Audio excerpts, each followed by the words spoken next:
Palongkhali union অধিকার বাস্তবায়ন কমিটির উদ্যোগে আজকের এই বিশাল মানববন্ধনে সম্মানিত সভাপতি ইঞ্জিনিয়ার রবিউল হোসেন আমাদের মাঝে উপস্থিত থাকবেন।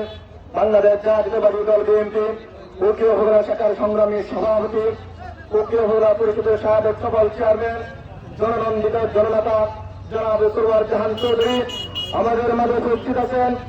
উকিল উপজেলা বিএনপির সংগ্রামী সাবেক সহসভাপতি অ্যাডভোকেট রেজাউল করিম রাজা উপস্থিত আছেন।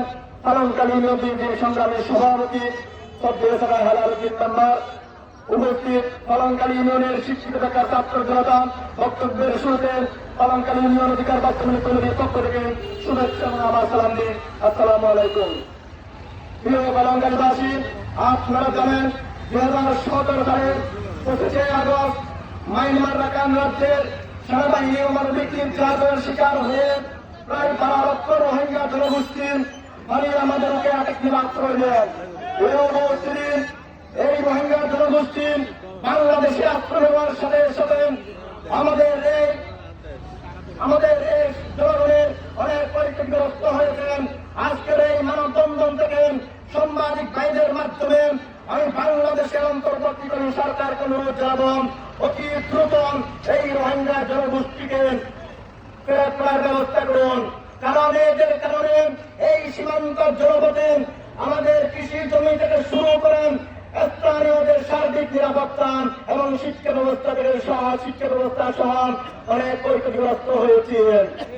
উপস্থিতি এত ক্ষতিগ্রস্ত হওয়ার পর আরআরসি নির্দেশনা অনুযায়ী স্থানীয় জনগোষ্ঠীর অধিকারের বিষয়কে স্পষ্ট থাকলেও চাকরির নিয়োগ ক্ষেত্রে আমাদের আমাদের 50% নিশ্চিত করতে হবে। আজকের এই মানববন্ধন থেকে আমি এনজিও আইএনজিও এবং রোহিঙ্গাদেরকে হুঁশিয়ারি করে বলতে চাই, আমাদের এই অনেক পরিচয় আমাদেরকে আরেকভাবে হয়েছেন, আপনাদের নয়।